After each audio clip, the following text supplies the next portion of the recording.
It is a dark and stormy night along the cliff-edged coast of southern Fife in 1286. Riding alone, separated from his guides, the King of Scots lurches hazily towards his destination, the bed of his beautiful young wife. His hands loose on the reins, his horse's hoofs veer dangerously close to the edge, sending loose fistfuls of scream tumbling into the darkness and the frothing sea. Even if he were sober, the king would never have conceived of the events that will follow from this single drunken misadventure. Kingdoms ripped apart, landscapes razed to the ground, and somehow, impossibly, at the heart of it all, a single girl with fire in her eyes. On the loose ground, the horse stumbles. The king slips, and the landslide begins.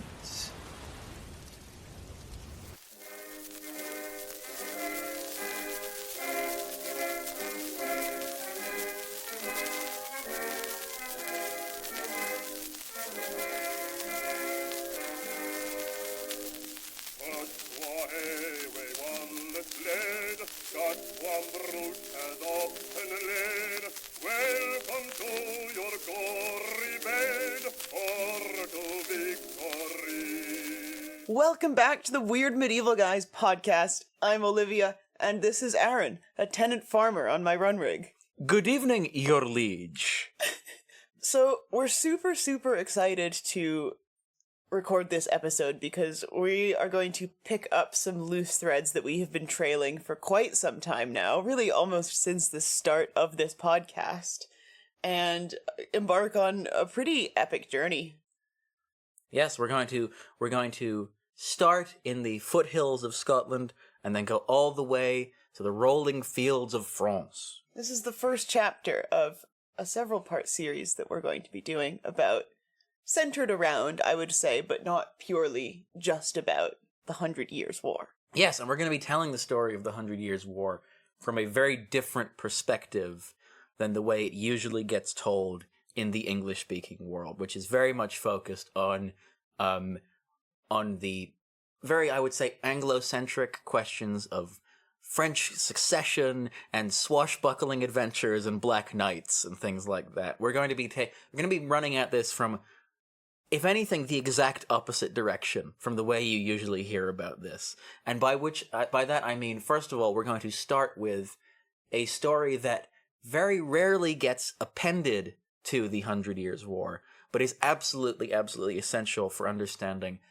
how and why it begins and the terrain on which the war will end up being fought. Yeah, that's right. We're going to Scotland. It's good to be back. And I think it's such an, I think a crucial part, and so unfortunate that it does get left out so often, the Scottish Wars of Independence. Well, not in Scotland. In Scotland, I could do this episode in my sleep. Like, I barely had to research this at all, because you are, in many ways, if you grow up in Scotland, this is the foundational text of Scottish national identity. Like, this is the origin point, I would say, for why we think of Scotland as a distinctive country that's separate from England, in a way that we don't for, say, Northumbria. Yeah, absolutely. So in this story, we're going to be talking you through the two Scottish Wars of Independence. First, the one that kicks off in 1286 with the death of Alexander III, and then the much less talked about Second Scottish War of Independence, which begins in the 1330s. And as we go through, we're going to be talking about epic battles and political intrigue and horrible murders and basically all the good stuff that Braveheart didn't tell you. Because this is one of the reasons why I despise Braveheart, is because not only is it historically inaccurate, I can live with historical inaccuracies, right? I am actually a big proponent of strategic anachronism. But what I cannot abide is a boring movie. Yeah. And the story of the Scottish Wars of Independence is vastly more complex and vastly more interesting and has way more shades of grey than Mel Gibson and co. would have you believe. Yeah, 100%. I think the most recent and the first two-parter that we did was about Constantinople. And I think that kind of makes for an easier sell, it feels like to me. Ooh, learn about this sexy international city that's at the junction of these two vastly different worlds. And will one day trigger the apocalypse. Exactly. But I think, I mean, if you're listening to this right now, you've made it this far, and you must be interested to a certain extent, at least. So yeah, I would encourage you to give this incredible tale a listen, because I think it's a really good example of how a lot of mainstream history teaching and narratives will write off places that they perceive as peripheral, when in fact these places are the hotbeds, the cradles of some of the most interesting, incredible drama and intrigue and storytelling that I think you can get in history. So this is, we're going to be just mainlining, I think, like pure good medieval history. Yeah, I mean, I think this story is a really instructive one for understanding how power works in practice in medieval Europe. So before we get into the story itself, I think we need to correct some misunderstandings about Scotland in the Middle Ages, because I think that Scotland is medieval Scotland in popular culture is one of the most romanticized, but also one of the most poorly understood countries in Europe. There is this image of... There are basically two images of Scotland in the Middle Ages that I'm going to group into two categories based on films that exemplify them. The first of these is Braveheart, which I despise, but the important thing about Braveheart is that it presents Scotland as this very... basically just mud huts and shacks. Yes. So I understand why they're doing this. This is the you want to emphasize the underdog in the story, but like the way that it's just like a bunch of smelly people in brown rags is some of the worst kind of visual depictions of medieval culture, which we talked about before, that there's this idea that everything is like gray or brown. Absolutely. I mean, there's so many great shots where you'll have William Wallace and he's, has this army behind him and they just look like they literally crawled out of a hole in the ground. They look like the bog peasants from Monty Python and the Holy Grail. Exactly. And then the second archetype is the bucket that I'm going to call the Pixar's Brave bucket, which is just, oh, I live in this magical land and there's fairies and goblins in the woods. Yep, exactly. And sprites and everybody's the son of the chief. Everybody's lives in a fucking chiefdom. Exactly. And most importantly, like, Jesus does not exist in this version of Scotland. So let's talk about the Braveheart depiction, which is, again, just rags in mud. Which is complicated because Scotland is very poor in the Middle Ages. It's vast. It's poorer than England, which is itself for most of the Middle Ages a very poor and very peripheral place. Yeah, I think one of the important things to stress isn't that people were fundamentally, more lowly or less educated or different to the rest of medieval Europe, but just that in a continent where almost everyone is making their living as an agricultural worker, it's just by nature going to be really difficult to do this somewhere that's extremely far north and is extremely cold and wet and windy, and as you say, spoken like somebody who's lived there. Well, yeah. I mean, and I think you can look at this if you look at the crops that people were growing and just the general patterns of agriculture, because in medieval England, by comparison, they have a much greater diversity of things that they can grow. They can import, crops, like even crops that aren't native, like flax to make linen and spices and fruits and vegetables. And in Scotland, it's just so incredibly difficult to get anything to grow there. The stuff that's already in Scotland is the only stuff that's going to grow there for the most part. So it is like people are subsisting on, what we would Potatoes. consider. No, Oh not boy. potatoes. What people would probably consider to be, rough cereal crops, oats and barley, and it's going to be a lot of brown grains and a lot of, not a lot of refined food and clothing as well. As I said, things like silk and linen are going to have to be imported. A lot of people are wearing hemp and similar fibers, really rough fibers by comparison. And also, not to get into this too much, but the the pattern of animal farming as well, because you have an incredible amount of sheep, and the sheep create this incredibly coarse, like, scratchy wool, all of these Scottish heritage sheep breeds, and it's just, I think there is, like, a sense, not that life is bad, but it is kind of like rocks. It is kind of like, weeds growing on rocks. It's hard. I mean, it's hard scrabble. I think is the way that I would put it.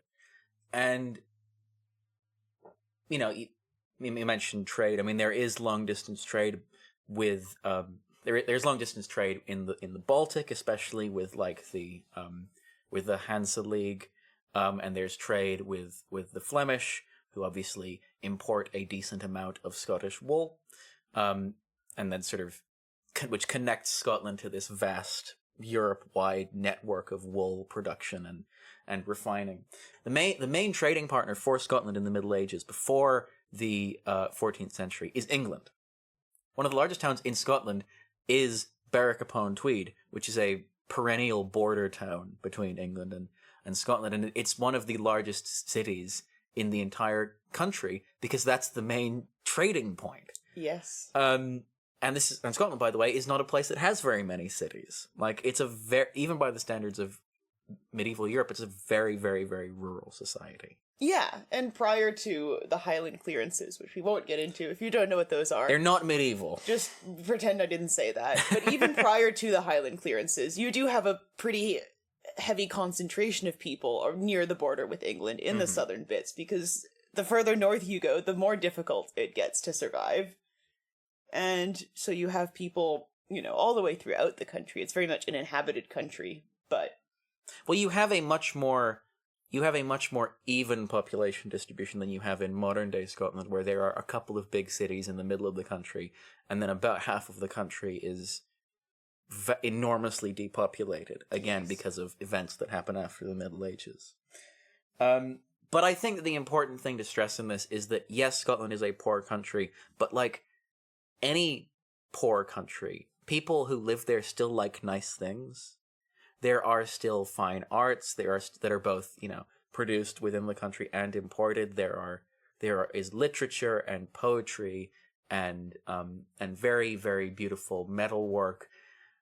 And I guess what I'm getting at here is that, like, just because you are a poorer, smaller, more peripheral country, it doesn't mean that your culture isn't sort of isn't just constituted of murder and sheep. Yeah. No, exactly. It's if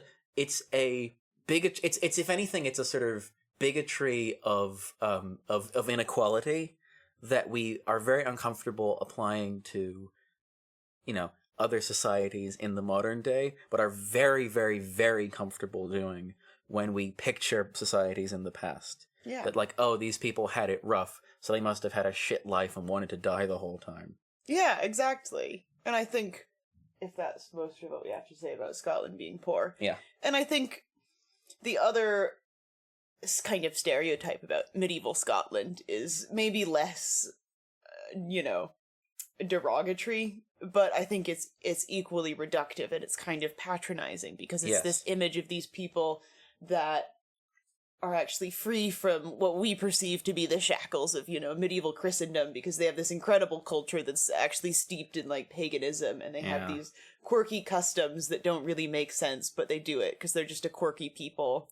Comes from, who it comes from? What? We know there's a guy. We have a name. We can say who this is. It's Walter Scott. Well, he doesn't help, but there's people who make it worse.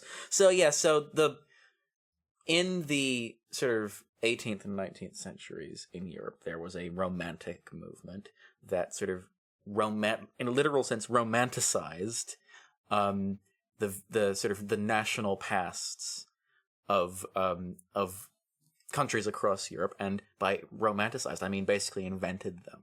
One of the labels that gets applied to medieval Scotland that is very problematic is the concept of Celtic.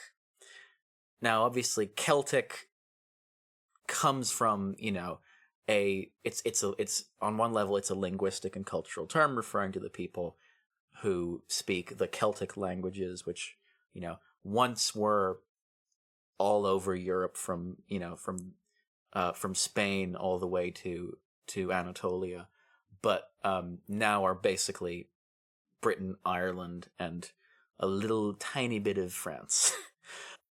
And especially in sort of English language cultural imaginations, Celticness has this very specific association of sort of woo-woo hippie spirituality that basically, oh yeah, well, it's all about sort of the fey new age kind of paganism, and they're really connected to the land, and they have very traditional modes of government. And it's all like, if you go to Glastonbury, right, which is the mecca of British hippiedom, every single hippie book that you can buy in that shop says Celtic in it. They talk about Celtic paganism and Celtic mythology, even though Celtic is such a broad term. And also, the people in Britain who were most recently pagan were the fucking Anglo-Saxons. Yes. But nobody ever says, let's talk about Anglo-Saxon druids.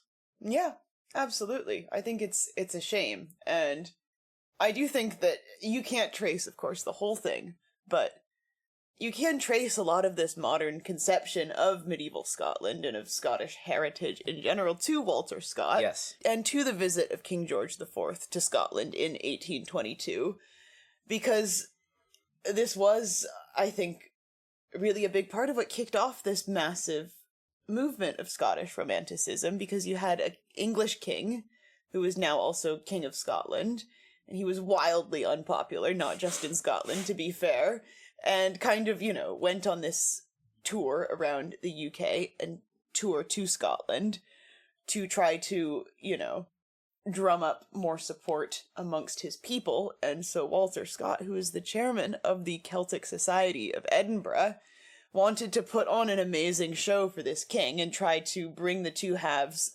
of the country together, or try to create some more unity between the monarchy and the people, and wanted to make the king feel like he had a hereditary right to rule this nation, and he wanted people to feel like they had, like it was his right to rule them. And so he created, building on, of course, actual Scottish folklore and heritage, but massively embellishing, he basically kind of invented from scratch this notion of, everyone has a clan and every clan has a tartan, and this is the traditional Highland attire. It looks like this, and it involves these things, and these are the reasons for it. And the king happens to have a traditional Highland attire because his lineage can be traced to this, this, and this. And just basically put on kind of 40 days of pageantry for the king. And it was massively successful. Everyone loved it because there's still a statue to it in Edinburgh. It's good branding. And I think that's a shame, because it's, I think Scottish Celticness became a bit of a victim of its own success. Oh yeah, and I think there's another element to this, which is that this is something that I believe, and I think there are some academics who argue this too, that the kind of the traditional image of Celticness as being this sort of mystical, sort of almost noble savage-esque cultural type is a bit of a sort of garbled Victorian appropriation of what societies Europeans are interacting with in the Americas. That basically having invented the concept of the noble savage, Europeans have basically then gone, actually, you know what, I'm going to take the positive aspects of the noble savage archetype and appropriate it for myself by finding some texts by Julius Caesar where he says that we painted our faces and, had war paint and were tribal and things like that. Yeah, because there's absolutely amazing artwork from the 17th century in particular. I know exactly the painting you're talking about. Of the sexy blonde woman who's got floral tattoos all over her body and she's naked, and it's a complete fabrication again, but it's I would love it if that woman was my distant relative. So if we've talked a lot about what is Scotland, what Scotland isn't. What is Scotland? I'll tell you. It's a profoundly normal, relatively poor European Christian kingdom. Yes, and emphasis as well, because we just talked about Celticness and paganness. It is very Christian. There's bazillions of monasteries. There's lots of monks. There's a strong church presence. It's not fairyland. No. And it's very much a player in international politics in Europe. Well, it's a bit player, but it will become more consequential over the course of these 3 episodes. There is a third misconception, though, about Scotland in the Middle Ages, which is that it has this ancient rivalry with England. This is also not true. As we alluded to before, England is Scotland's main trading partner at the end of the 13th century, and relations between the English and Scottish governments are generally very good. This is a very vital piece of context for everything that's about to follow. Yes, and I think it's also worth pointing out that, and this is interesting because I think it's something people can grasp and are aware of with England and France, but it's also true with England and Scotland. It's quite incestuous, actually. Oh, yes. They're passing back nobles and monarchs back and forth. Well, I mean, most Scottish earls, so like the highest ranks of the nobility, have lands in England, and about a third of the highest ranked nobles in England have lands in Scotland. Because while Scotland never gets Norman conquested, it's very much plugged into this sort of Anglo-Norman cultural sphere. Like the Scottish elite speak French. Exactly. These Latin and French-speaking cultures in medieval Europe, and in particular in medieval Britain, are like prestige cultures. Yes. I don't think that, we can assume that they had the same sense 600-700 years ago of, we've stuck it to the man. No, I would say there's absolutely a sense of a shared cultural space running from Scotland all the way down to France through England. Yeah, I mean, like I said, relations between the two countries are good, and while England has a vague claim to overlordship of Scotland, this is basically never enforced. It's more of a just sort of like, why you little kind of thing that they can pull out, the English kings can pull out when Scotland is sort of being a bit feisty. Yeah. They're like, don't you know that I'm your overlord? And like, I don't fucking care, mate. Yeah. Go kick rocks, dickhead. Like, it's very much like, it's the fact that it's such an inconsequential part of the relationship speaks to how good that relationship is. Knows the day and knows the hour, see the front of battle o'er. He approached proud Edward's tower, chains and slavery. And that sense of there being a shared cultural space connecting these 3 countries is incredibly important for understanding decisions that English kings will make over the next 100 years in relation to both France and Scotland. Because at the start of the 13th century, the kings of England actually hold an enormous amount of power in France. The kings of England own certain parts of France as feudal vassals of the French king. So most famously, they are the Dukes of Normandy. And they also control a huge swath of southwestern France along the Atlantic coast. And this reflects in general the fact that France is this very sort of, at the height of the Middle Ages, is this very composite kingdom of like great powerful, basically warlords. So you have like the Dukes of Burgundy, for example. You have the Counts of Flanders. And the kings of England are absolutely part of that mix. It's like if Justin Trudeau just incidentally also happened to be governor of California. And I use that comparison because the English kings get far more tax revenue from their French possessions than they do from their English ones.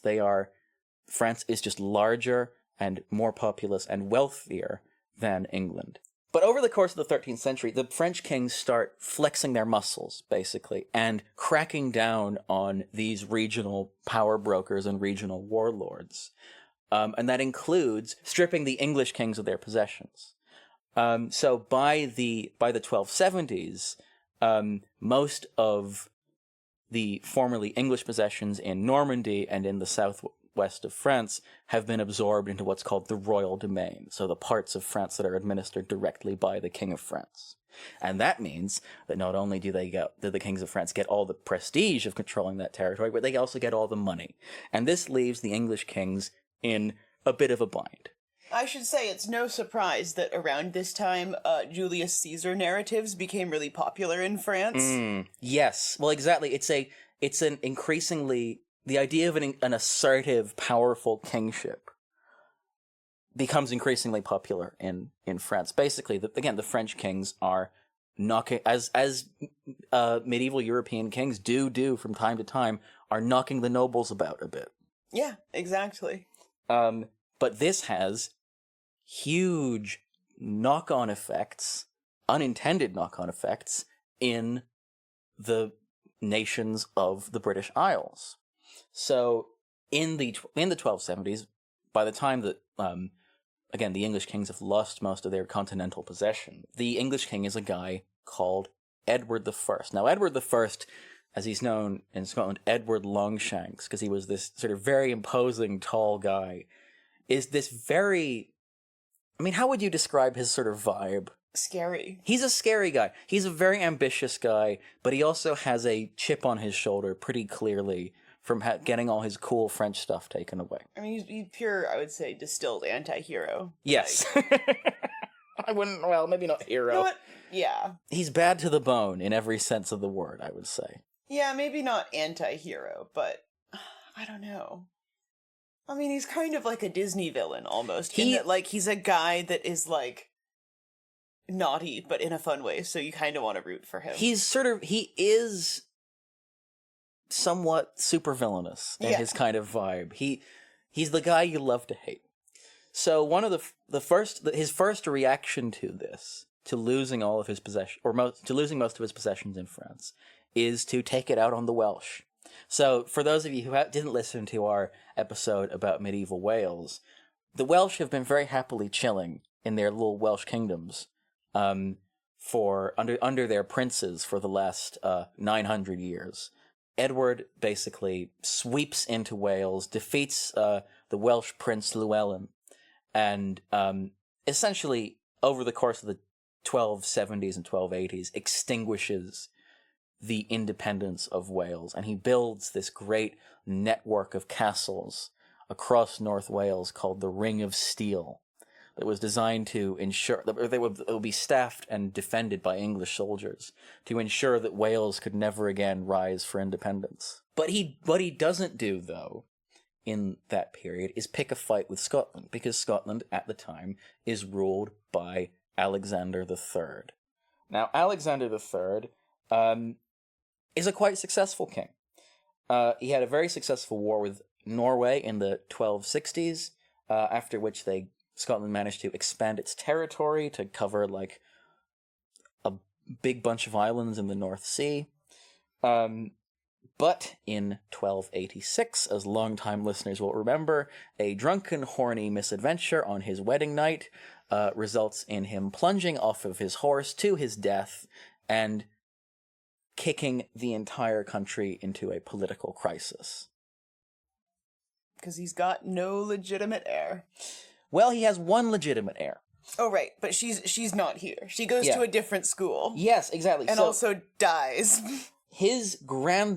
Alexander's granddaughter is the 4-year-old Margaret, the Maid of Norway. She's a pretty weak successor because she is A, a girl, and B, 7 years old. And I don't know if you spent any time around 7-year-old girls. I would not trust them with the affairs of the kingdom. Yeah, not necessarily. You've been a 7-year-old girl. Yeah. Did you think you could handle that? I definitely remember using a magnifying glass to set, like, small fires in my backyard. Okay, well, that's a very transferable skill. Yeah, so maybe. But yeah, it's not... I don't think I commanded a lot of respect as a 7-year-old girl. No. When Alexander dies, Margaret is living in the kingdom of her father, the King of Norway. Because she's a child, and B, living in Norway, the Scottish nobility establishes a council of 6 guardians to manage the affairs of state while she gets ready to come over and gets ready to become an adult.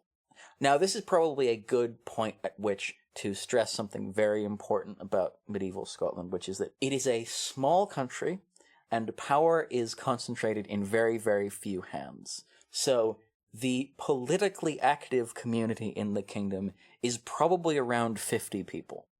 There are 50 people who are going to make all the decisions in this story.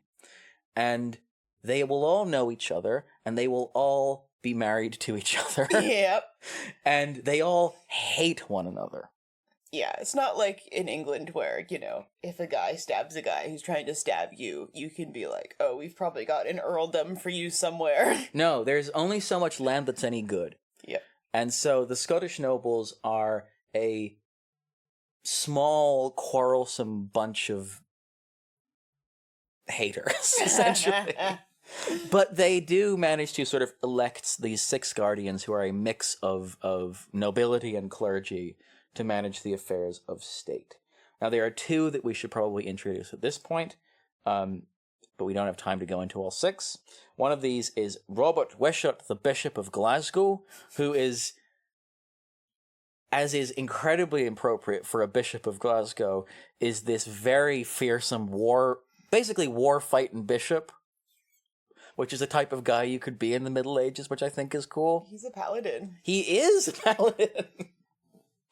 And he's also a bit of a veteran political operator. He's sort of aligned with the Bruces, who are one of the sort of major noble families in Scotland, and kind of aligned against the other character who we need to introduce at this point, which is John Comyn, head of the House of Comyn, who are not spelled like that. It's Comyn. Who are probably the single most influential noble house in the kingdom. So obviously you have these 6 guardians, but you've got no monarch. So to give everything a bit of stability, the guardians turn to their old pal, their old buddy, their friend who's never let them down, Edward I, because he's not aligned with any of the power blocks in Scottish politics, so he can be trusted to be a sort of neutral arbiter and just guaranteer of stability. Yeah, he's a very austere man, but I think he does have a reputation for being fair. Yeah, he is a statesman on the European stage. Yeah, in another life, he would have made, like, a really good, I don't know, like, unemployment benefits review, application review officer or something. No, cut that. This situation persists for 4 years until 1290, when Margaret is getting ready to sail from Bergen to Scotland. Except something pretty critically bad happens. Oops. Which is that along the way she gets food poisoning and fucking dies. It was rough back then. It was rough back then. One bad cod was all it took. Well, exactly. It's like, now if you reheat rice a few times, you're just laid out for the rest of the day. Exactly. So what you have now is no heir apparent. There's no immediately obvious legitimate heir to the Scottish throne. And it is very possible that two of the great houses are fully prepared to go to war with one another to decide who gets to be king if a political solution isn't found. Definitely. The Bruces and the Balliols. Yeah, and that's just how it is in the Middle Ages. Because if you're one of the two most powerful families, and you say, well, actually, you can have this one. First of all, you probably won't. But second of all, you're gonna wake up with a knife in your back one day. Yeah, like you're just a liability to have around. Speaking of knives in the back, put a pin in that. We may that's a theme we may return to. So you still, even though there's no heir, you still need a king, and so the Guardians turn again to their reliable nearby ally, Edward I, to help them decide who should be king. And Edward lays a couple of conditions on this. The first and most important is that any candidate who wants to be considered for, wants to have their eligibility considered to be king, has to swear an oath of allegiance to Edward. Now, this is, in retrospect, always gets touted as him being this incredibly sinister figure and using the sort of maximalist, using the fact that Scotland is in this very vulnerable position to sort of extract as much power as he possibly could from the Scots in a way that he couldn't do during the reign of Alexander III, because again, remember, he still has the problem with the French king. He's still hurting, he's still smarting, he still has this loss of face. And so actually being able to turn the existing ephemeral claims of English overlordship over Scotland into something a bit more tangible and potentially a bit more lucrative is an amazing opportunity for him when it presents itself. I'm trying to remember what episode it was when you did an impersonation of him, because you did him quite well. I think you did him kind of like James from Pokemon. I'll tell you what I did. He was like a kind of cackling, like fruity Englishman. Well, no, I did him as the king from Hamilton. I will fight the fight and win the war for your love. So, for the following 2 years, the court of Edward Longshanks is now in session. Basically, there is an extended legal process over which he presides to decide who has the best claim to the Scottish throne. Now, there are 13 claimants, including representatives from all the great houses of Scotland, so like the ones that we've heard of, like the Bruces, the Balliols, and the Commons. There's also just a random English nobleman who just tries his luck, which I think is quite fun. I like that. By the end of the process, the two sort of outstanding claimants, the two people who are sort of best, look like they have the best shot, are Robert de Bruce, who is this sort of grizzled old former crusader, this real just flinty battle axe of a guy. If we're casting this movie, in my head, this is Brian Cox. I was gonna say Sean Bean. Good answer as well. Yeah, current Sean Bean would actually be a really good get as well. And then in the other corner is John Balliol, who is this bookish sort of guy who is a fourth son, and as such was absolutely, I have no doubt, had spent his life preparing for a life in church, because this sort of very cultured, well-read, basically a big nerd. Now, interestingly, Balliol is often cast as sort of being the lackey of Edward, but when they're asked to sign the oath of allegiance to Edward, the first candidate to do so is actually Bruce. So Bruce was absolutely in it for this is my shot. Yeah. I'll say whatever I need to say right now. This is something that we'll be able to see, I think, throughout this story, is that the Bruces are the most relentlessly, brutally cynical power players in the entire Game of Thrones that's about to unfold. But in the end, Edward chooses John Balliol. Now, interestingly, this is not very controversial. People mostly come around to the idea that, yeah, this was probably the right call. There's no sense that this was a rigged trial. Now, Balliol, his reign is kind of interesting. I mean, he has his main sort of domestic. I got to set up one more thing. And so in 1292, John Balliol goes to Scone, which is the traditional crowning place of Scottish kings, and he sets foot on the stone of Scone, which is this ancient rock that nobody even knows where it comes from. This sort of this strange, timeless thing. This is the stone also known as the Stone of Destiny. The Stone of Destiny, yes, which is still used in coronations of British monarchs to this day. And he becomes King of Scots.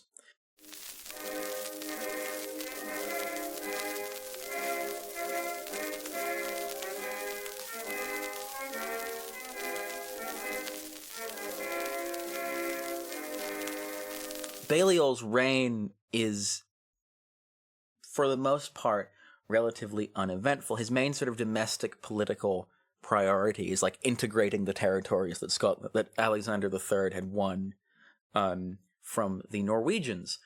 But that's not what anybody remembers him from. The only thing that people remember about John Baliol is that when Edward I said jump, he said how high. I mean, he's whipped. Yeah. Because he's very aware that he has signed this legal feudal obligation, and so some incredibly degrading things happen to him. Basically, cases that, during John Baliol's reign, cases that the king hears, so legal cases that the king presides over, can be appealed to the King of England. So, and if that happens, he gets dragged down to London to sort of explain himself over these incredibly, like, increasingly sort of ridiculous, like, frivolities. Like, I think there's one dispute about, like, a shipment of wine that he gets overruled over. I don't know how apocryphal that is, but that sort of is emblematic of the fact that it's an incredibly undignified thing for a King of Scots to have to put up with. Yeah, and I'm sure there's, and Edward, of course, is loving it. Oh yeah, because he gets to literally lord it over him. Yeah. And also, he hasn't sort of extinguished the Kingdom of Scots in the way that he has destroyed the independence of Wales, but he has control in a pretty meaningful sense over the political direction of the country. I do like John Baliol. I am actually a bit of a Baliol apologist, because I think that he is sort of ridiculed in contemporary Scottish culture as this sort of pathetic figure. But really, what was anybody going to do? Yeah, exactly. I think it's like, he's doomed. he just doesn't, I think it's sad because he doesn't fit in with people's, and this is where, Robert the Bruce gets his fame from. Because John Baliol doesn't encapsulate what people think of today when they think of Scotland. This sort of hardy warrior king. This sort of the stereotypes that we have enthusiastically played into in this very podcast in previous episodes. Yeah. About the sort of the swagger, the kind of the swaggering, slightly drunken, ultra-violent, all right, boys, let's give these English a good hammering. The braggadocio. Exactly. The swashbucklingness of it all. Yeah, because I think there's two ways of framing Scotland. Only two. And I think, and one of them is like, the little terrier that bites your hand when you get too close. Yeah. But I think Scotland is also kind of like the nerdy younger sibling in a way. It's Well, Scotland's the first country in the world to have mandatory education. Yeah. Right at the end of the Middle Ages. Fucking Florentines didn't do it. We did. Yeah. I mean, Scotland feels like the younger sibling, like, who was born after your parents kind of gave up. Man. And they were just like, I'm gonna let this kid do whatever he wants. Meanwhile, throughout all of this, by the way, I should say that the Bruces are still around and being characteristically unhelpful. They control the earldom of Carrick in the west of Scotland. After in 1293, they get that stripped off of them for bad behavior.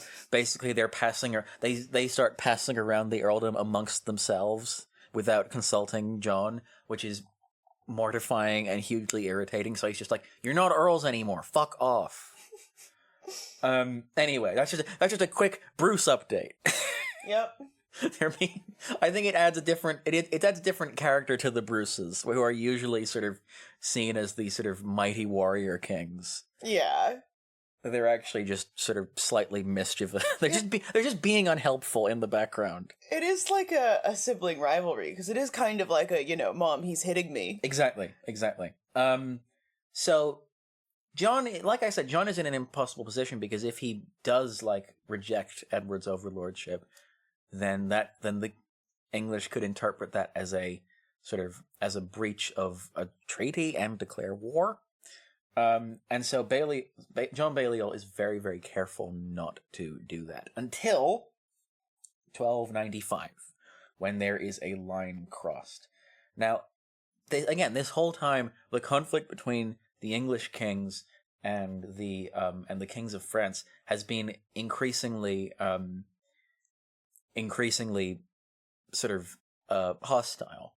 And in 1295, the King of England basically mobilizes his English and Welsh subjects for war with France, basically as a show of force. And he makes it very clear to John Balliol that that the Scots will be expected to do the same. Now, this is very much a step too far, because it's like, not only am I going to interfere in your domestic politics, but now actually crucial foreign policy decisions are now being made by me. Yeah. And the political community in Scotland are not having this. And so, in 1295, Scotland actually goes behind the back of Edward I and negotiates a secret alliance with France.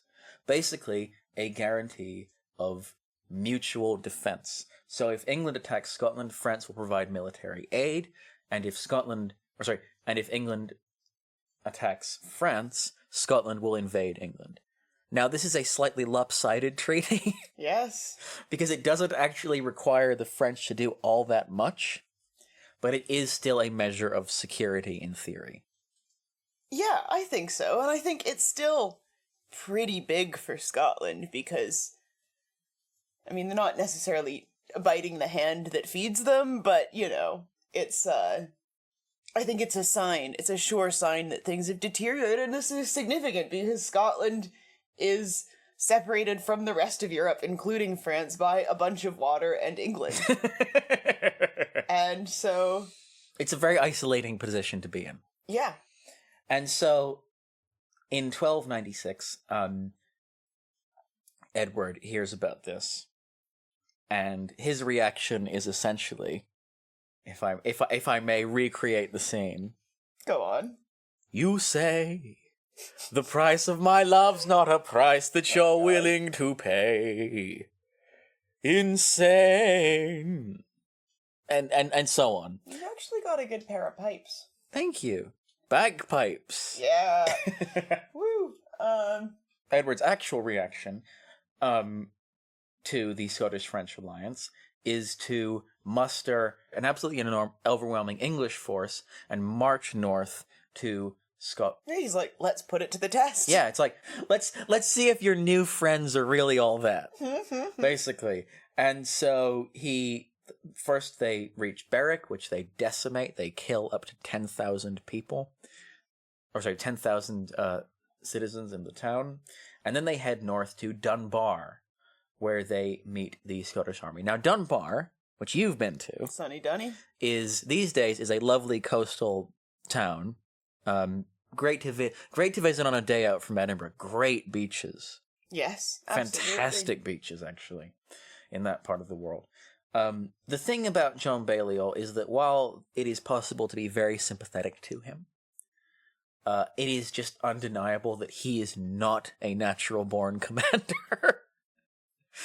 And so when the English and Scottish armies meet at the Battle of Dunbar, it's an absolute rout. It's an overwhelming English victory. A huge proportion of Scotland's knights are captured. So not only is that wiping out your sort of most effective military force, but it's also decimating your political community. So you can imagine that Edward is looking back at his past decisions saying, yeah, I chose the right guy.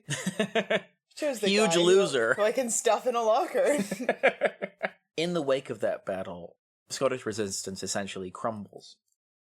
And the rest of the campaign is essentially a glorified mopping up operation. In June of 1296, John Balliol surrenders, and he is brought to Montrose, where in front of King Edward, he is ritually stripped of his royal vestments.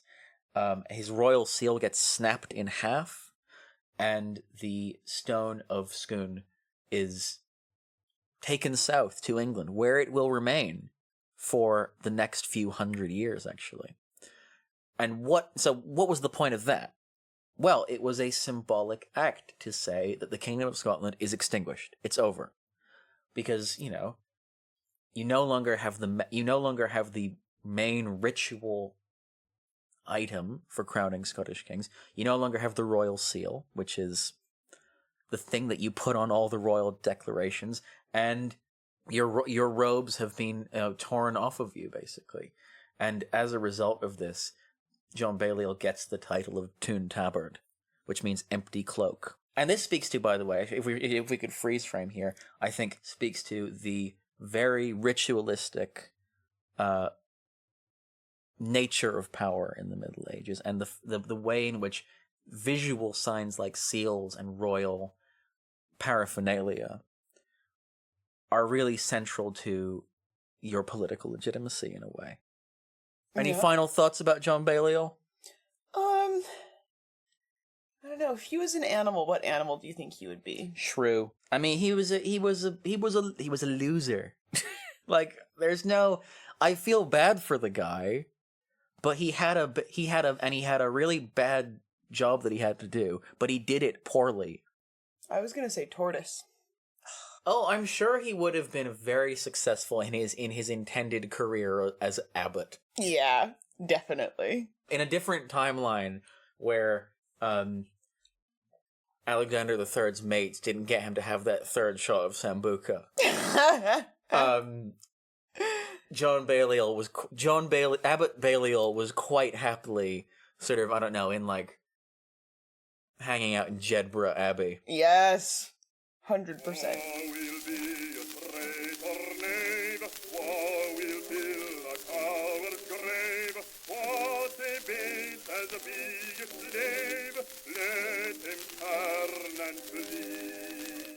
What does, now that the Kingdom of Scotland has been extinguished, what does that mean? Well, it means that that Edward needs to establish a properly English government for Scotland. And what he does is basically kind of similar to the trick that he pulled in Wales, which is essentially create an English government staffed by English people. So, to take a random example that I'm sure we won't return to later, the office of head tax collector, which is obviously the real reason why he's conquered Scotland, is given to the Englishman Hugh de Cressingham, who gets appointed treasurer.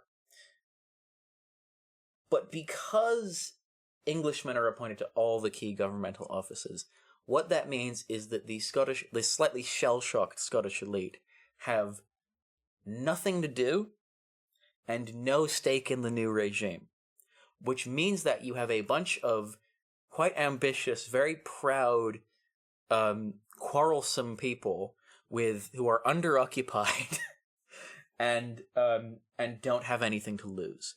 And, very importantly, have very recent memories of operating just fine without a king. And as a result, resistance to English rule kicks off almost immediately, led by, initially, Robert Wishart, the warrior Bishop of Glasgow, who, again, in my head is just Malcolm Tucker. I can just see him going around going, bend down, pick up any fucking weapon you can, and twat the fuckery out of them. Let's go, let's kill them, let's fucking set fire to them. Yeah, absolutely. I love Robert Wishart. Yeah, no, he's great. Having lived in Glasgow, it feels almost too cliche to say, the resistance to English rule was kicked off by a sword swinging Glaswegian bishop. Yeah. But it's real. And Wishart's rebellion inspires other revolts. one of which is led by William Wallace, a small-time knight in Lanarkshire who assassinates the local English sheriff. And in the Highlands, the nobleman Andrew Murray leads his own revolt and later joins forces with Wallace to create an actual kind of armed resistance that's coordinated. And pretty quickly, Murray and Wallace get appointed guardians of Scotland by the Scottish nobility. So, again, you can see that although that's no longer a governmental office, the Scottish nobility have absolutely no qualms about assigning it to these guys because they are now acting in the interests of something that exists that's independent of the kingdom. There's some kind of concept here of there's some kind of community that they're beginning to imagine. Wow. Settle down, Benedict Anderson. A little joke out there for the Anderson heads. It reminds me a little bit of what we were discussing a couple episodes back with popes and anti-popes, that really, if someone says, well, this guy's in charge, all it takes is for a few other people to turn around and say, actually, this guy's in charge, and then, yeah, the boundaries become pretty blurry. Oh, and yeah. so it's just about, I think, drumming up belief in something.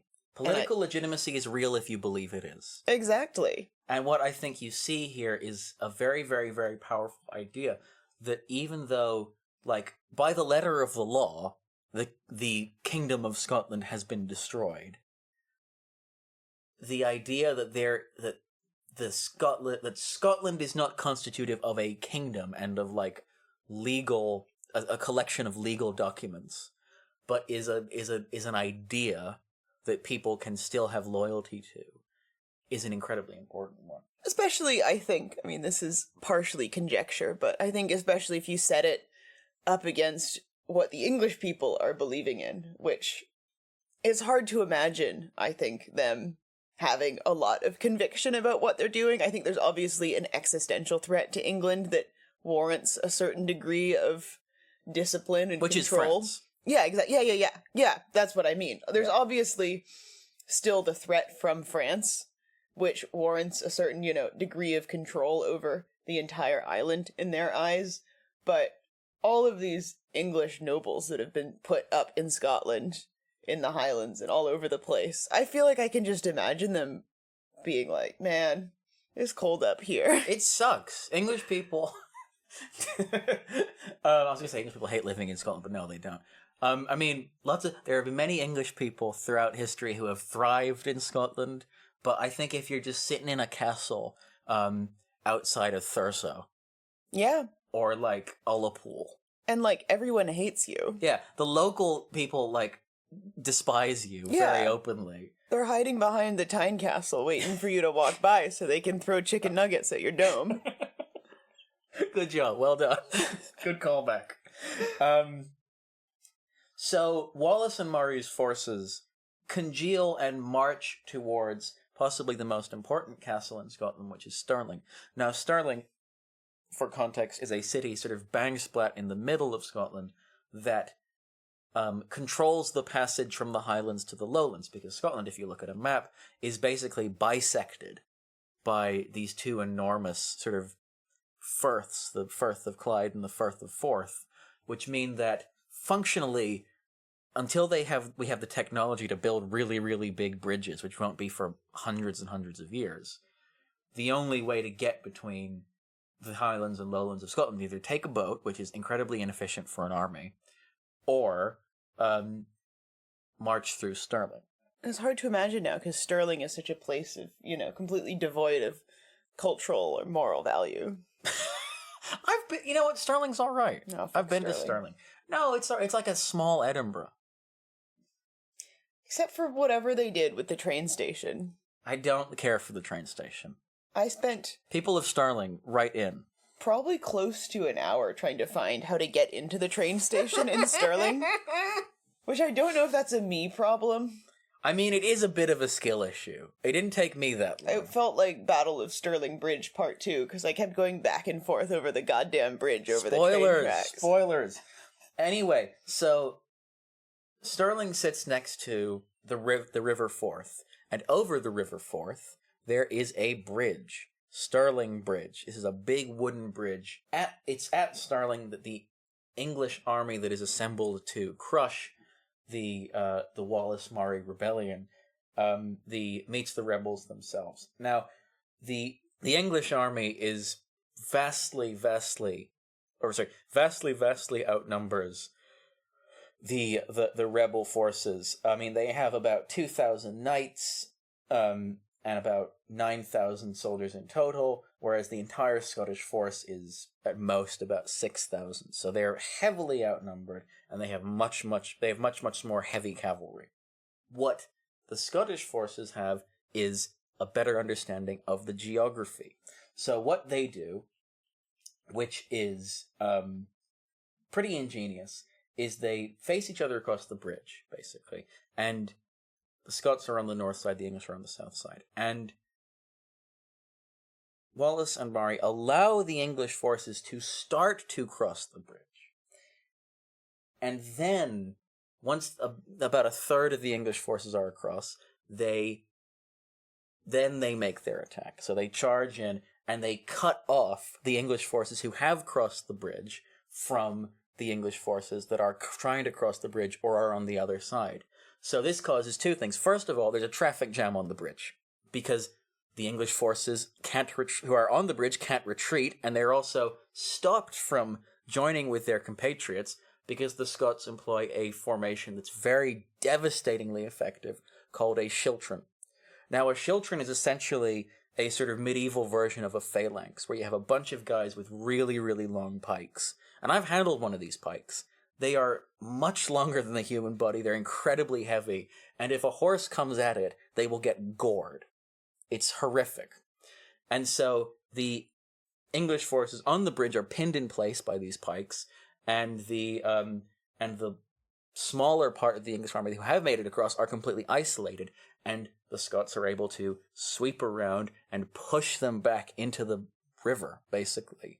And some of the English knights try to flee. They start drowning because they're wearing heavy armor. It's a slaughter. By the way, I should pause here again and say, fuck Braveheart, because Braveheart's version of this is just them facing each other across a field, and then William Wallace, because Andrew Murray doesn't exist in the Braveheart universe,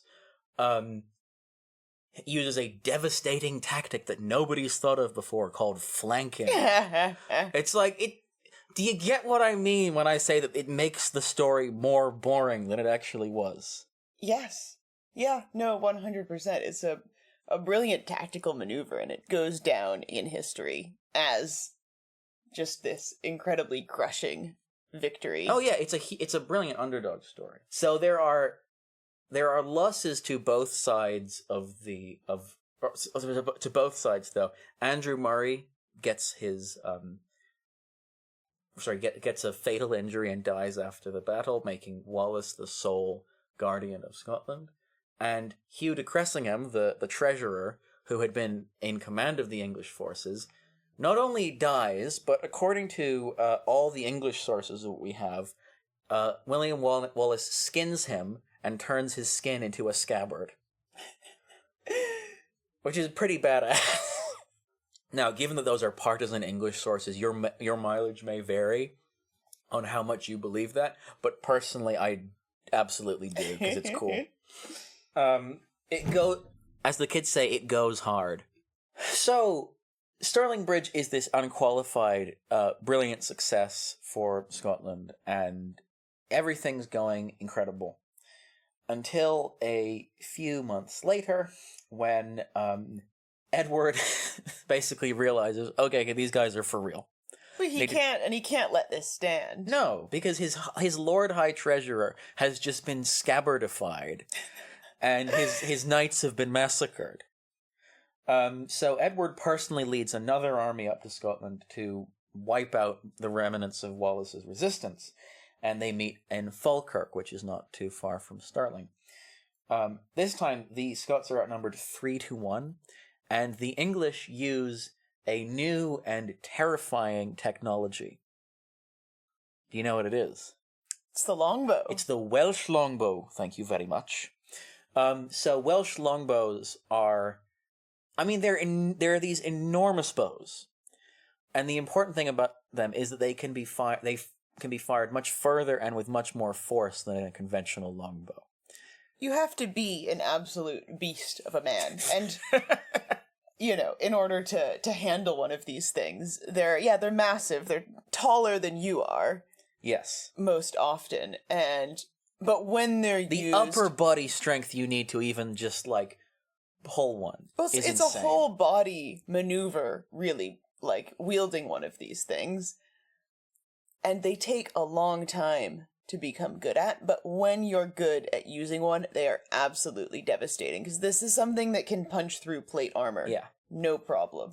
Yeah, exactly. And so, and they can also be fired from much, much further away, which means that your archers don't have to worry about being shot by the enemy's archer. As in the Battle of Stirling Bridge, where schiltrons were used to devastating effect, Wallace once again sort of relies on them to counteract the powerful English cavalry. Because again, England just has more knights. A, because there's more English people, and B, because half of our fucking knights are locked up in a tower. Because still from Dunbar. And, but the problem is that schiltrons, to be effective, rely on soldiers being very, very tightly packed together.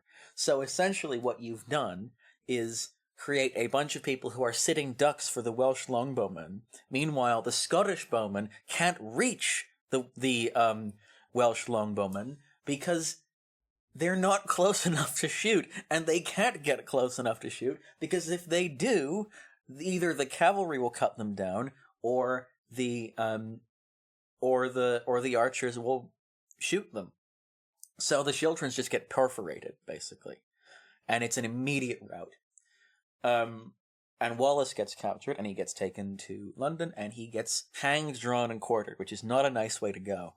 No, absolutely not. It's a symbolic way of killing someone, because ostensibly he's dead after the hanging, but, you have to kill the idea as well, and that's why you have this whole process of dismemberment. Yes, and you can then distribute his various bodily parts to different parts of England. We went to the place he was executed, didn't we? We did. I think we drank some alcohol on that spot on Burns Night. Yeah, and Iron Brew. Yes, so we did. Spat on the grave of his murderers.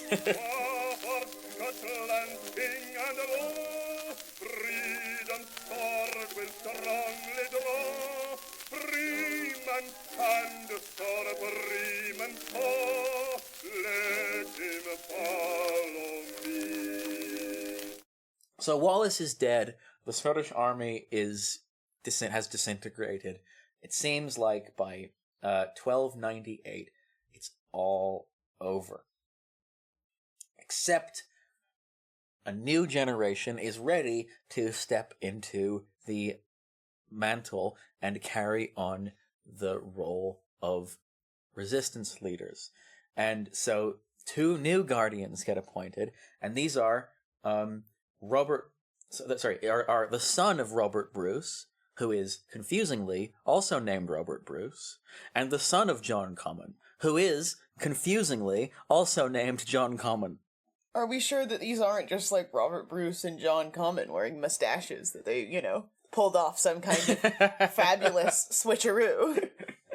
I love being youthful. Yeah, exactly. No, so you've got the two sons of the two remaining best candidates for king.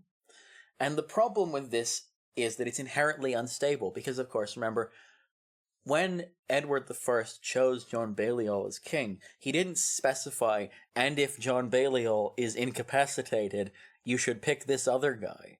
So you have 2 people who are both have reasonable claims to the throne, both who, again, loathe one another, who've been ready to go to civil war with one another since the 1280s, who are now expected to, be co-leaders of the resistance. So the 2 obviously didn't agree about who should be the king. Now, Bruce had more support among the bishops, thanks in part to Wishart, who came down very heavily into the Bruce camp, sort of doing a lot of moving and shaking in the ecclesiastical community to bring them on side. But either of them could have been king. In order to basically figure out a political settlement between them, the two of them meet in Greyfriars Church in Dumfries in February 1306. Now, nobody knows what was said at this meeting, because at the end of the meeting, John Comyn was stabbed in front of the altar and fucking died. Wow. This is kind of an insane story. These two guys have the same names as their fathers. And I just, Well, it's an incredibly destabilizing thing to happen, because of committing a murder in a church is a big no-no in medieval Europe, isn't it? That's what they did to Thomas Becket, and, I think history has ruled in his favor, that it was bad to kill Thomas Becket. Well, the history is still out on John Comyn, but at the time, this was a PR disaster. So, when news reaches the Vatican that Robert Bruce has done this, he is immediately excommunicated. Now, you'll remember from the Holy Roman Empire episode that excommunication for a king is a very bad thing. It dissolves your right to political legitimacy. And it means you're going to hell. Yes, and on a personal, spiritual level, it does mean you're going to hell. Now, Wishart is there to sort of to forgive Bruce, so he just says, "Oh, fuck that! Who cares about that? Your soul's fine." But it's not fine in the eyes of the Vatican. Now that solves one problem. That solved one problem for Bruce and created another, because although it meant there was no longer a serious contender to challenge Robert Bruce for the throne, he now had put a giant target on his back and communicated to Edward I, who's very much still kicking, although is profoundly ill at this point, that Robert Bruce is a guy you should take seriously and needs to be murdered. Well, I know that I've brought in a lot of unfavorable comparisons with Scotland this episode, but if I may be allowed at least one more, it feels like the relationship that Edward has with Scotland must be like those people that adopt, like, a parrot, not realizing that it's, like, incredibly destructive and will outlive you. And now he's got this parrot in his house. A parrot that hates you personally. Yeah, exactly. A parrot with beef. Yep. The critically ill Edward I starts mobilizing for one last campaign in Scotland to end this nightmare once and for all. Meanwhile, Bruce has obviously a huge political issue at home because he is now an excommunicate. So how can he be king? And the answer is, just get crowned before anybody else can. So Wishart says to him, basically, listen, just fucking bolt to Scone and get that fucking crown round your head tomorrow. And so he gets to Scone and he gets crowned king by the Bishop of St. Andrews. And then he has to run away almost immediately. Because, the English are coming. And he then spends the next year basically somewhere in the hills, wandering around, trying to avoid capture in the Highlands. Nobody knows where. Nobody knows what he got up to. He was just hanging out. There's the story about him being feeling really downcast, and then he sees a spider spinning a web, and failing constantly to spin a web, but getting back up, and then he says, "Wow, that spider is literally me." But that's total horseshit. That never happened. Once he survived that winter in the Highlands, in 1307, he gets finally a bit of luck, which is, Dunno. It's the death of Edward I. Ah. So Edward succumbs to his illness and is succeeded by his nerdy, bookish, idiot, savant son, Edward II. I'm just saying, autism has been theorized to be hereditary. I mean, autism isn't the thing that that people say about Edward II. You know what that is? Olivia, do you want to explain to the audience what you just did? No. They say that he's gay. He's sort of this effeminate guy who takes male lovers, and that's why he's useless, basically. This is kind of a thing that's going around at the time, but has definitely been played up since in the subsequent historiography. I find it to be a little bit too convenient that the guy who is like useless and effeminate and ineffectual as a king is also gay. That feels a little bit too stereotypical to be true. Well, but also gay people can be stupid, so absolutely. Just look at our listener. No. Yeah. I mean, and it's I think also worth saying that in the Middle Ages, and really for basically all of human history, including now, calling someone effeminate is just a general put down. I mean, there's a whole kind of, miasma of adjacent denigrations that are like effeminate, weak-willed, gay, and essentially they all just mean to say that this person is the antithesis of like a strong, masculine ruler. And I think it's, not only can we not extrapolate necessarily one's sexuality from how effeminate one is, especially someone who lived 700 years ago, we also can't say, oh, he was definitely a prissy, frou-frou, girly boy, just because, he had enemies who said so. Yeah, Mehmed II, he is not. Yeah. Oh, likes nice clothing, that's another classic one. Oh, yeah. Oh, he's concerned about his appearance. He knows how to dress. Yeah. But in the transition from Edward I to Edward II, the whole invading Scotland thing sort of gets lost. And as a result, Bruce has a bit of time to engage in his favorite activity, which is murdering the rest of the common family.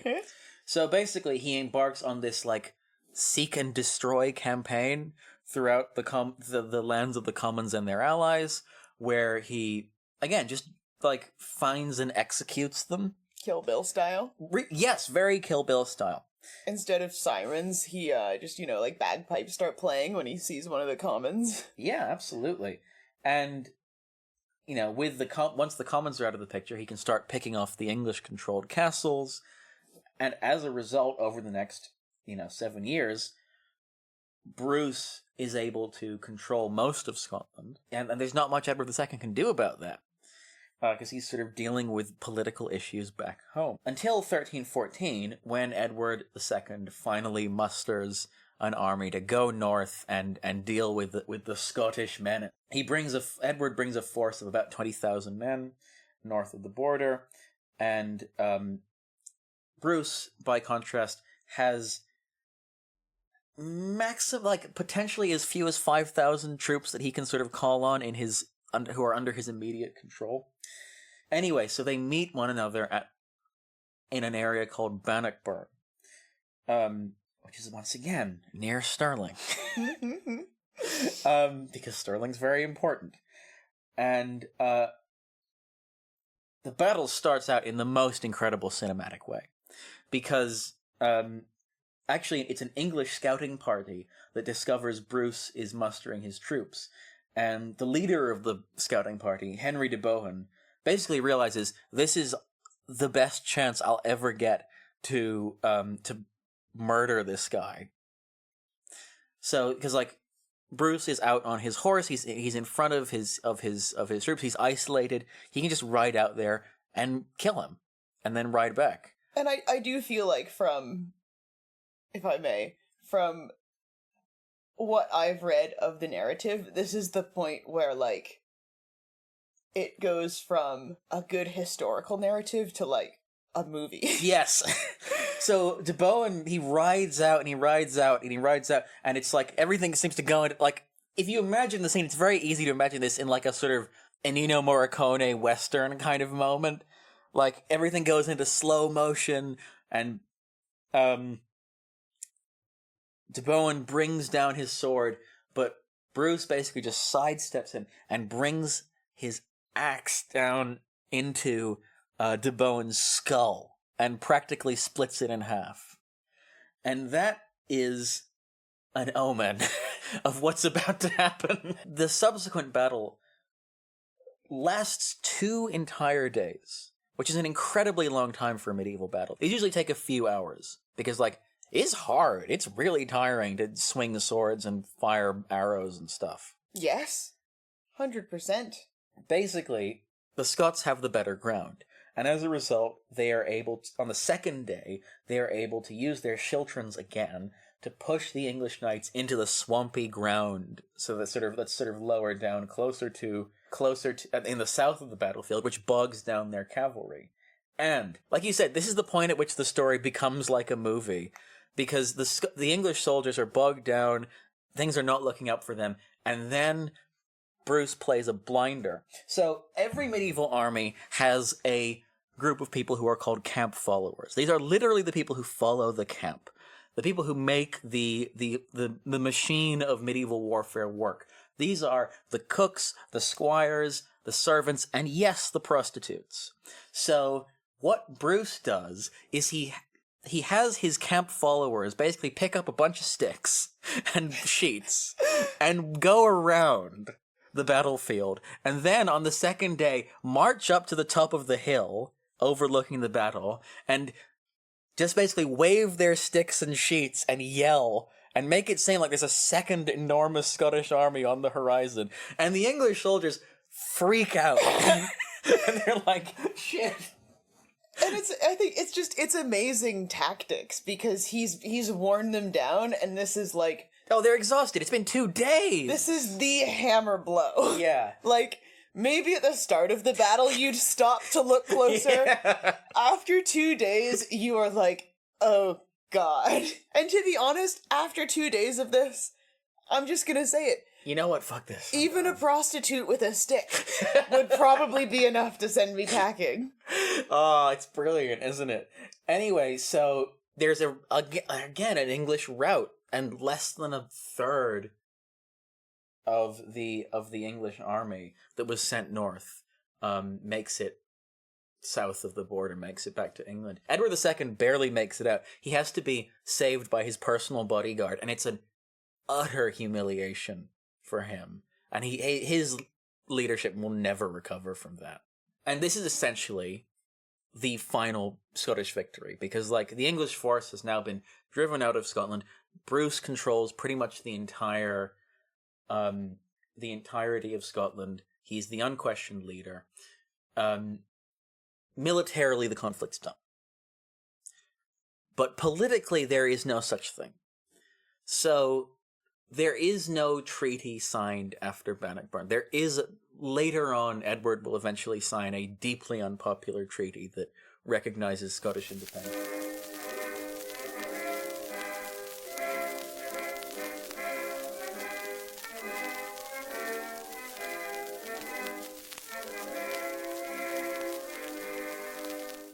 But Bruce is still in a massive political quagmire because he's still excommunicated, which means that if Scotland has an excommunicated king, which essentially makes it a rogue state within the Christian community. And also, remember, he has supplanted the Balliols, who legally had the better claim to the throne.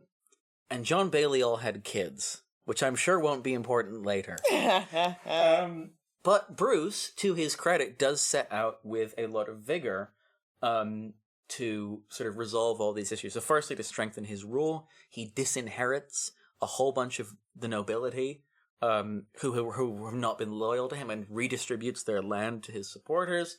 This, obviously increases his control over the government of the kingdom, but also it means that there are a bunch of disinherited nobles who flee south to England. These are mostly supporters of the Balliols and the Commons who haven't been, again, massacred. In 1315, he sends his brother Edward, who is his strongest heir, to Ireland to basically to open up a proxy war with England and weaken England further by inciting the Irish to rebel. Ireland has been, this entire time, has been an English lordship, essentially, so has been governed by the English king. And the Irish rebellion initially goes quite well. Bruce sort of appeals to the shared common Gaelic heritage of Ireland and Scotland. It's like, finally you will have an independent Irish state again. And meanwhile, in the back of his head, he's thinking, we're going to absolutely annex Ireland. And now, Edward Bruce has a pretty good start, and he even gets crowned High King of Ireland by the Irish nobility. Fortunes quickly reverse, and in 1318, he's dead, which leaves Bruce with no heir, which is the exact same goddamn problem we started with. So we're back again. So he, gets busy with it, trying to get an heir. He also, I would say, renews and strengthens the treaty between Scotland and France. Importantly, he strengthens France's obligations in the treaty, so that now France actually has to commit to attacking England if Scotland asks them to, which wasn't in the treaty before. This is the agreement that we now refer to in Scotland as the Auld Alliance between Scotland and France. But Bruce's probably most famous political achievement is a document from 1320 called the Declaration of Arbroath. Now, this is a declaration that was signed by almost the entire remaining Scottish nobility, who again haven't been disinherited or murdered, pledging loyalty to Bruce, that was sent to Pope John XII to explain why he should lift the excommunication against Bruce. And it is one of the most famous and one of the most effective pieces of propaganda from the medieval period. And it is a really brilliant piece of writing, actually. So I'm going to read a couple of relevant stanzas for you. Excellent. So basically, again, the first part of the document explains why the Scottish nobility have thrown it in with Robert Bruce and why he's a legitimate king. But there's a very interesting part towards the end where they say, "Yet if he should give up what he has begun, seeking to make us or our kingdom subject to the King of England or the English, we should exert ourselves at once to drive him out as our enemy and a subverter of his own rights and ours, and make some other man who is well able to defend us our king. For as long as 100 of us remain alive, never will we on any conditions be subjected to the lordship of the English. It is in truth not for glory, nor riches, nor honours that we are fighting, but for freedom alone, which no honest man gives up, but with life itself." So this is huge. And American listeners, by the way, will be well advised to note the similarities with the Declaration of Independence. Yeah. Again, this is a massive reorientation of what kingship means. That kingship is not given, the right of rulership is not given by an overlord, it's not given by the church, it is somebody who is chosen by the political community. This is, superficially, a democratic concept. Now, let's problematize that slightly, which is to say, who is the we that is being talked about? It is the people who signed the document. The common people of Scotland, who have been fighting and dying this entire time, are not within the remit of the people who are going to choose the king. When you hear this declaration read out loud, it's almost, I think, difficult at first if you don't fully have a grasp on the context, as I didn't the first time I read this document. It is hard to understand, how much of a big deal it is in some ways. Not even just for what it is, but for what it's laying the groundwork for. Because these concepts, of a people's right to self-determination and to control over who their leader is, and, to rights like freedom, to freedom being expressed as a right that people can have, even if it's not all of the people, or even most of the people. I mean, we are 600 years away from the Charter of the League of Nations. Like, Exactly. the idea of national self-determination, this is one of the places where it comes up first. And I think that we should problematize, like, we have this idea of, we have this idea now because there is a place called Scotland, and there is it exists as a legal entity, and there are people who call themselves Scottish, whether or not they actually sound Scottish, like me. We are so used to the idea that Scotland exists as a political community that it's important to remember that this is not an inevitable thing. This is a country that at this point in history, has a huge linguistic divide between a mostly Gaelic-speaking north and a mostly Scots-speaking south. It has a mostly French-speaking elite, and it is surrounded by countries that would love to just absorb it. And there are loads and loads of countries that have been in that position and have not made it to the present day because of the quirks of history and because of choices that were made by various people over the course of history. Like, the first Scottish War of Independence is in many ways, I would say, a catalytic event where the threat from England sort of forces the Scottish elite to make choices that they hadn't had to make previously about where their loyalties actually lay. And the experience of operating as a political community without a king to set direction, first during the interregnum of Margaret, and then during the long campaign of resistance against English occupation, encourages them to think about themselves as a political community that can have an expressed will. Yeah, absolutely. And these are essential concepts in the development of national identity. So I don't think it's unreasonable to say that Scottishness is in part created in this moment.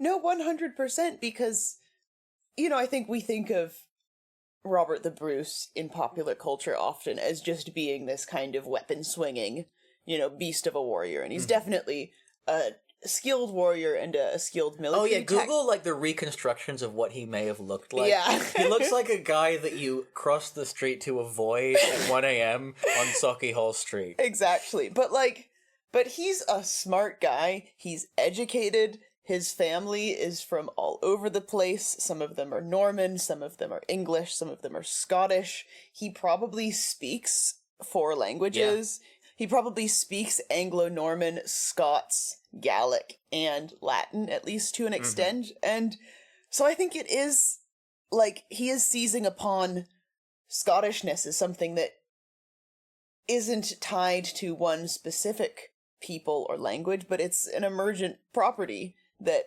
is, that results from the unification of all these peoples. Well, exactly. He can't draw on the traditional sources of legitimacy, which are, descent, because, he usurped the guy who was the rightful successor to Alexander III, and then he murdered the guy who could have been a better successor to Alexander III. So he can't rely on that, and he also can't rely on the church. Mm-hmm. So he is... I said it earlier in the episode that the Bruces are fantastic political entrepreneurs, and they are ruthlessly cynical.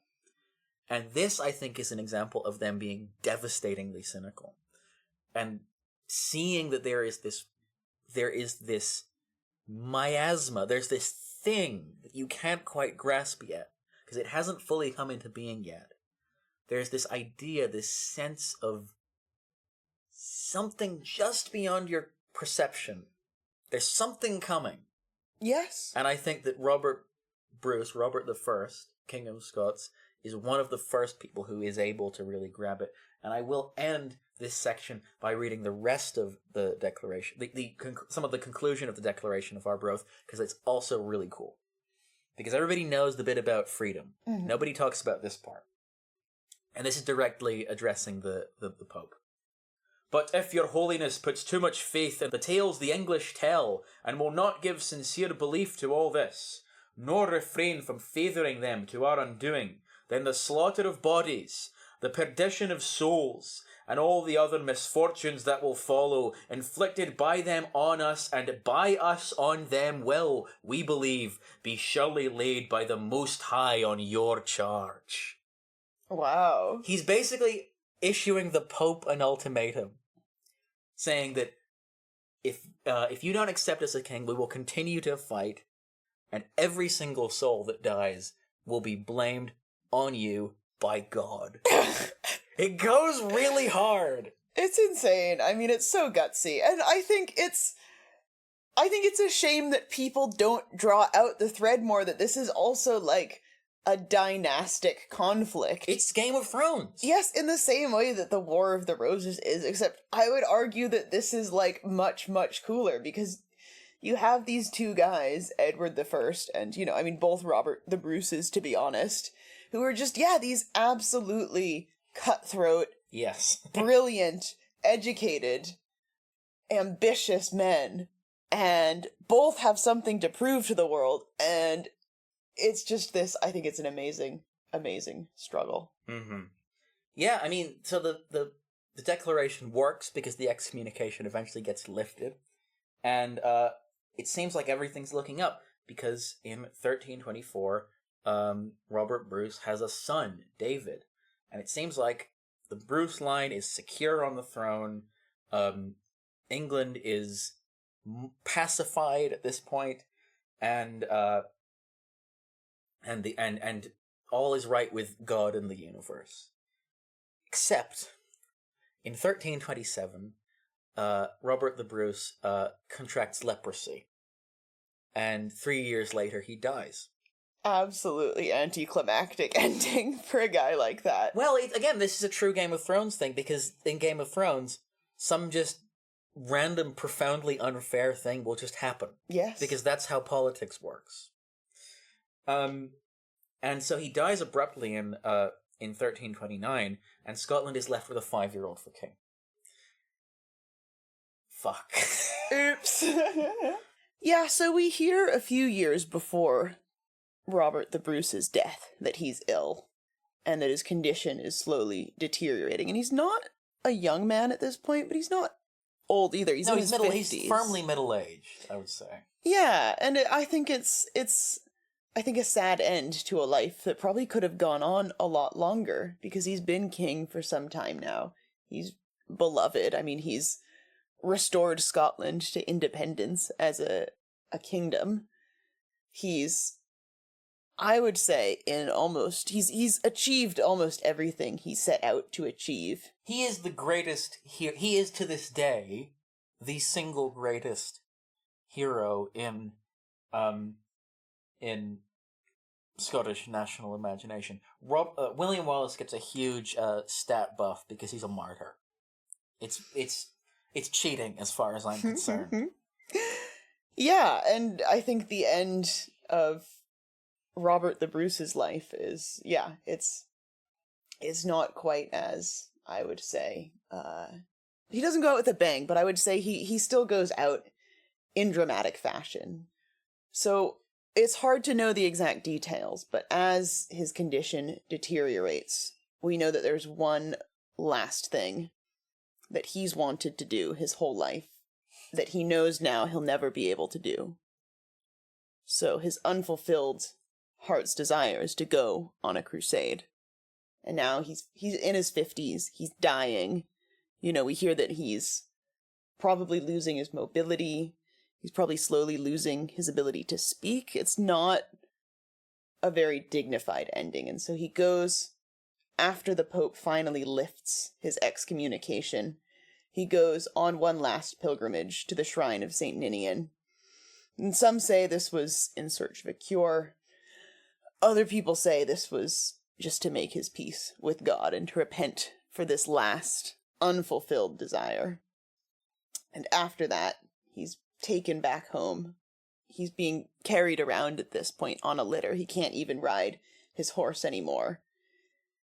And he's brought back home, and people are praying for him, and he's making, donations to the church, calling in the church leaders, asking people to pray for his soul. And he makes one last request. because he can't go to the Holy Land. Not in this life, but he says, in his will, I will that as soon as I am trespassed out of this world, that ye take my heart out of my body, and embalm it, and take of my treasure as ye shall think sufficient for that enterprise, both for yourself and such company as ye will take with you, and present my heart to the holy sepulchre, where as our Lord lay, seeing my body cannot come there. So indeed in 1329, Robert the Bruce dies. His funeral is a massive, massive occasion, but it's very solemn. There's candles, there's dark robes, there's a grand tomb that's built for him, and I think there's a sense that there are storm clouds gathering, because the crown has now passed again to a literal child. Danger is afoot. yes. Yeah, it's I think it's, it must feel like, seeing a great old tree fall over, seeing an old oak tree be struck by lightning. I think it's, he's just such a presence. And so they have this massive funeral, and indeed they embalm his body, and they saw his chest open, and they cut out his heart. And one of his knights, Sir James Douglas, also known as the Black Douglas, one of Robert the Bruce's top commanders during the war, takes out his heart. He puts it in a silver casket and he wears it around his neck. And his heart never makes it to the Holy Land. In fact, it never even gets close, and it's brought back to Scotland. And no one knows what happens to it until 1920, when they dig it up in Melrose Abbey. A silver casket with Robert the Bruce's heart. And did they fucking take it to Jerusalem?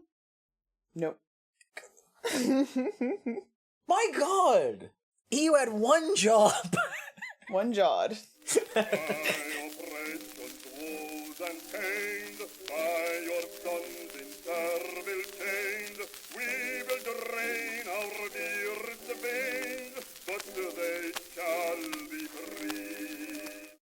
So all this while, relations between France and England have continued once again to deteriorate, and in fact, they have reached a very profound symbolic head.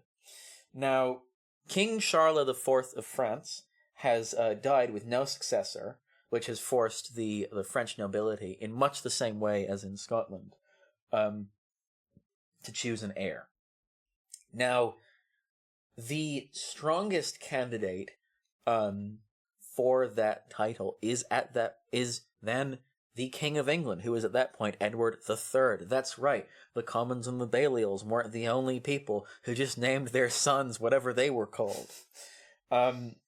Because Edward III was married to Charles's sister and had a better claim on paper. But politics prevails, and the French don't want to be ruled by a smelly English king. Again, they see England as this backwater, in much the same way that England sees Scotland as its own backwater. And so instead, they choose Philippe de Valois as the new king, which outrages the King of England.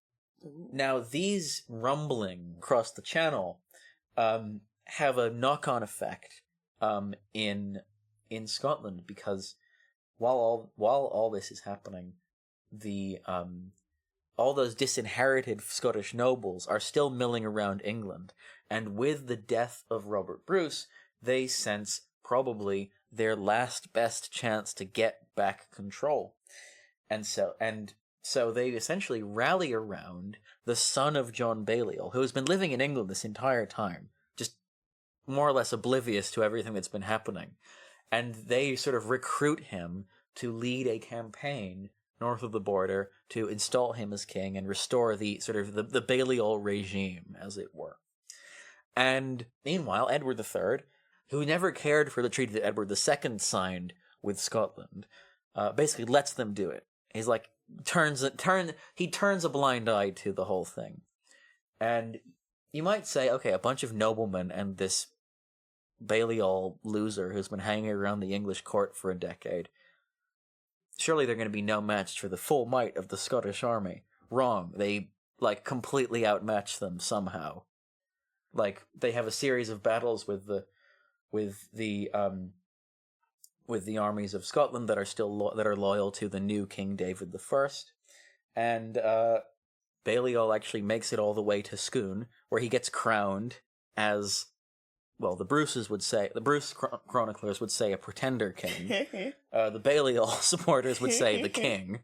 And so now you have not one but two Scottish kings, which means civil war.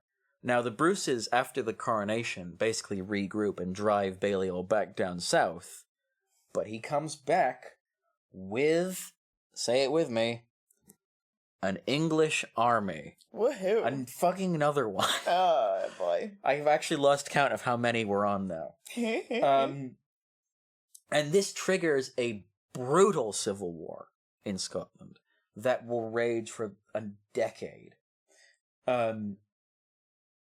Now, by 1337, the Bruce supporters are basically on their knees. The whole south and west of Scotland is basically being burned to the ground. English armies are marauding through the countryside, burning every fortress and town that they come across. It's basically a scorched earth campaign. Edward III, you do not fuck with him. He is a scary guy. He's very much in the mold of Edward I. He's sort of, in the English historiography, he's very much this kind of swashbuckling chivalric hero. From a French or Scottish perspective, he is not so sympathetic. He's intense. Skips a generation, doesn't it? Yeah. And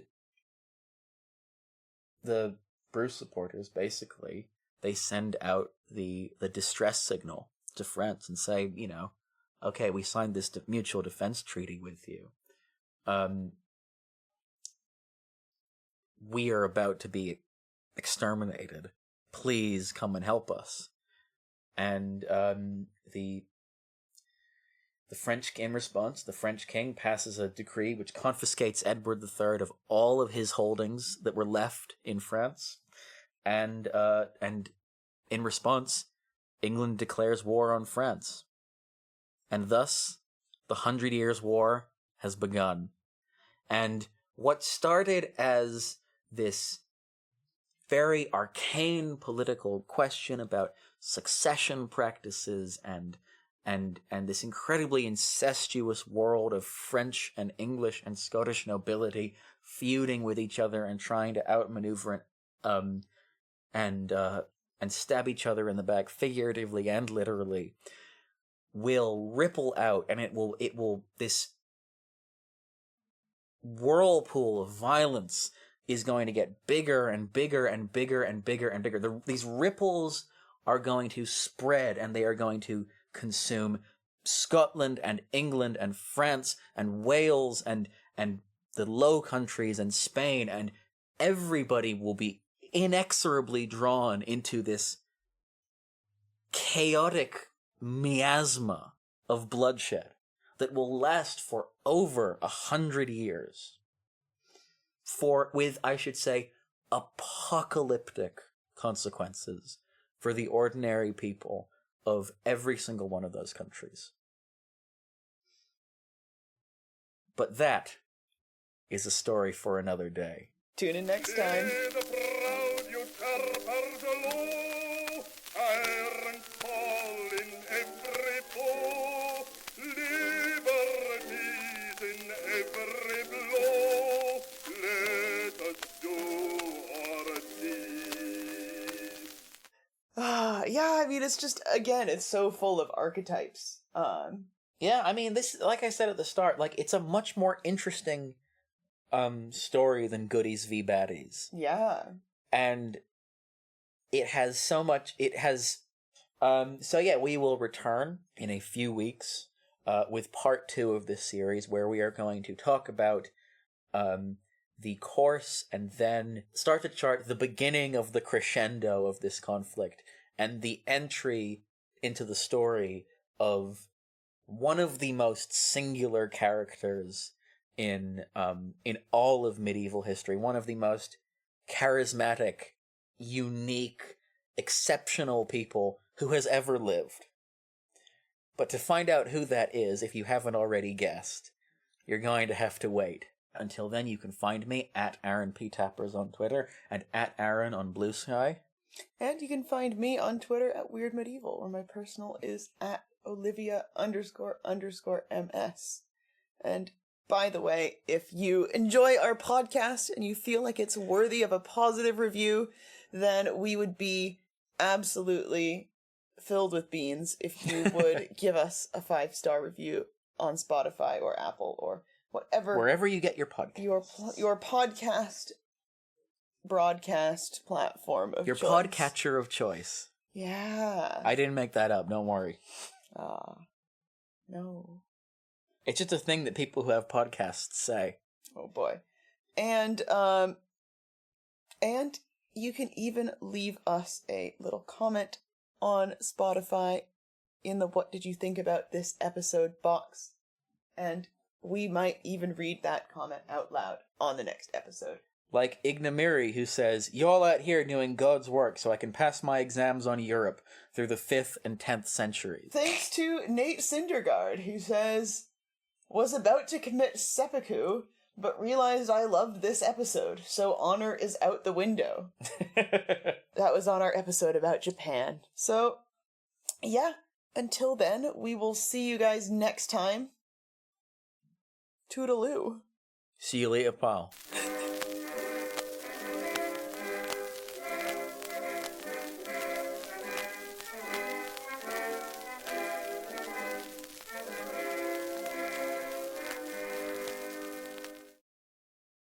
Begun? The 100 Years' War has.